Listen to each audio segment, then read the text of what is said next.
Host Daniel Hill. On Monday, we talk about what the head of Instagram, Adam Mosseri, shared on his Ask Me Anything, and I give you my opinions. And I'm just going to tell you that any conversation we talk about with respect to money and Instagram or Threads paying creators is now going to be 100% tainted because of what I shared on the weekend episode. If you didn't catch that, go back and listen. I still need to make a reel and a TikTok about it, which I will do. But if you didn't hear it yet, I will just tell you that Instagram is making more money than YouTube and paying creators a lot less. YouTube gives 55% of all ad revenue earned to creators.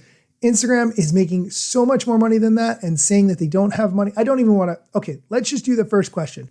How can I get more subscribers? I do not think the goal should be getting your followers to pay you, but rather Instagram to pay you.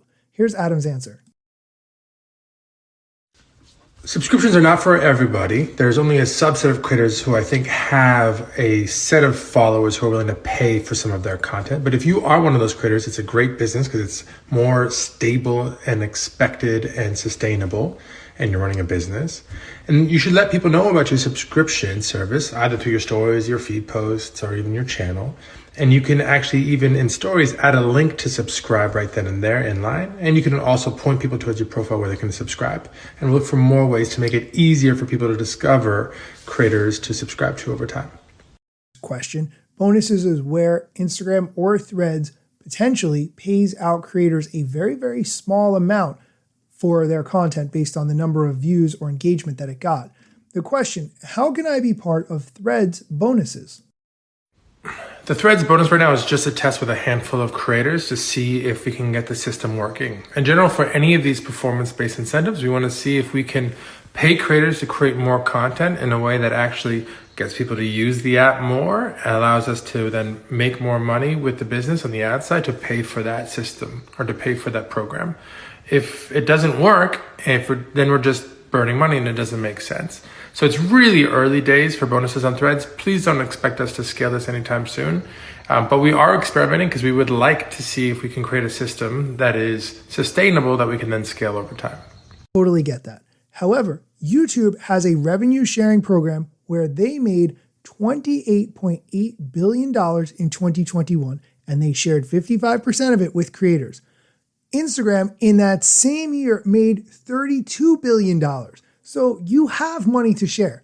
Okay, I'm not going to say anything else about this. I'm going to move on to other topics. Otherwise, it's just going to be me ranting the rest of the episode and you're going to be annoyed. The next two questions I want to talk about are going to be along a similar theme. The first one, make Instagram like it was back in 2016. I assume this person means when we didn't have stories, before we had full screen video in portrait mode, videos were capped at 15 seconds and so on. Can't do it. I get this a lot. Just bring back old Instagram, bring back old Facebook. The thing is, the world is changing, and if we don't change along with it, we're just going to become irrelevant and shrink. And when we shrink, everyone's reach goes down, and I think everyone gets even more mad. If you look at how Instagram's grown over the last couple of years, it's all been in new products. It's been in Reels. It's been in recommendations. It's been in DMs. It's been in stories. None of those things were part of Instagram when we launched. We were just a feed of square photos. So I get that it's a pain to have to figure out how are these platforms changing and how do you change to keep up and continue to stay relevant. But if we don't change, then I promise we would become less relevant. Our business would suffer, but so would every creator's experience on the platform. So we're going to try and find the right balance. I'm going to try and explain everything as we go along to bring everyone along with us, but we're going to continue to adapt as the world does. Photographer. Biggest tip for non-video creators to grow? I'm going to let Adam give an answer, but then I'm going to share something newsworthy that I think it is very important for photographers to know and pay attention to. It's true that videos tend to get more distribution than photos, and this isn't because we're trying to juice videos in the ranking model. It's because people tend to be more interested in photos.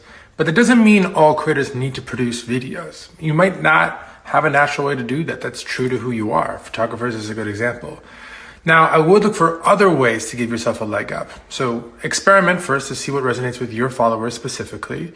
Try things like carousels, which allow you to upload more than one photo at once and give your posts multiple opportunities to show up in feed, because after they see the first post, we can bump it sometimes and slide it over to the second. Try adding music, which I think also can help make your content more engaging, and definitely engage with your fans. Look for ways to reply to comments, connect with them in DMs, other ways to give energy back to the people who love your stuff. Like that Adam Mosseri said for a fact that when you make a carousel, they show that post multiple times. I've always said that on the show, but it's nice to hear him say it. Second, if only there was some competition in this space. Good news, there will be very soon. TikTok has been working on a dedicated photo app, which they are calling, for now, TikTok Notes.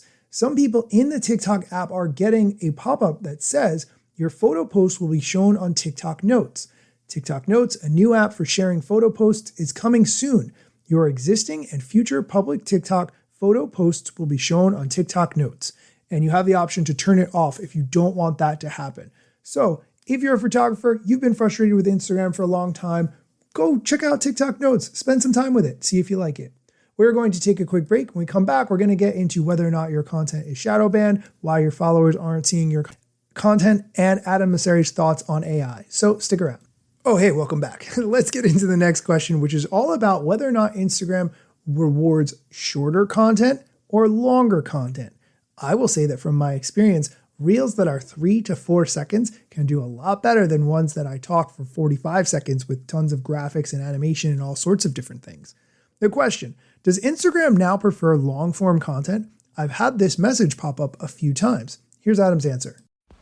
We don't have an inherent preference ourselves, but in general, I do think shorter form content does better on Instagram than longer form content. We just find that people use Instagram not once for an hour in a day, but they use it many times for a few minutes. And so generally stuff that allows you to consume it quickly while you're waiting for the bus or you're waiting in line to buy lunch tends to do better, but everyone's audience is different. And you might have an audience that likes long form content, but by far the vast majority of the videos on Instagram and the ones that do well are relatively short. Short or long, the goal you should be going for is shares, getting people to share it either in the DMs or some other method like stories. I also think that you should focus on replays, meaning is it something so good that people need to watch it again, either because they enjoy it so much or because they learned something or whatever. Going for that replay, also very critical. Last question we're going to do today. What are your latest thoughts on AI? I'll let Adam go first and then I'll give my thoughts. I still think it's early days in a lot of ways. Obviously, we've been using AI for years at Instagram, but a lot of people are focused more now on generative AI that creates content. But I think it's going to be a little bit less like autonomous AIs that go and post content on your behalf or on their own behalf, and it'll manifest more as a series of tools that people can use to do whatever that they do better. For creators specifically, I'm very interested in creativity tools. Ways to translate videos, edit text, get feedback on what's working and what's not. Things that you can work into your workflow in addition to the other tools that you use, as opposed to something that's going to replace that entire set of work in and of itself. In the early days of AI, but one key thing that I'm really looking forward to is APIs to connect some of the AI tools that are existing and being built with existing tools that we all use every day. And I'll give you a perfect example. I use Google Flights to find an appropriate flight from the right airport at the right time. Then I go on a separate site to try to find the hotel, then figure out what is our itinerary going to be, where are we going to get the rental car from, and where are we going to drive. And AI should be able to not only plan all that, but also purchase the plane tickets, make the hotel reservations. All of those things should happen seamlessly, almost like a virtual assistant, whether it's someone that you hire to do that work for you or the AI does it. That's where I'm really looking for AI to shine in the next 12 months. That is going to do it for today's episode. Thank you so much for listening to me rant and rave about how annoyed I am about how much money Instagram is making.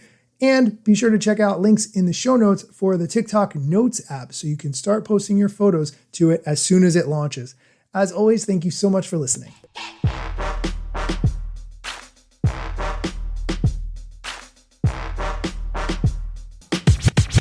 I'm I'm not yet a member of the Instagram team, but my podcast covers many Instagram themes. But the name, image, logos are trademarks at Instagram and the LCC in the USA and every territory. Everything I publish independently until Zuck returns my DMs and starts to pay my salary. Not sponsored or endorsed, no lies, no fallacies. I use their logo with permission, not malicious or callously. No trademark violation, filling all criteria. Follow me on Instagram or Twitter at Daniel Hill Media.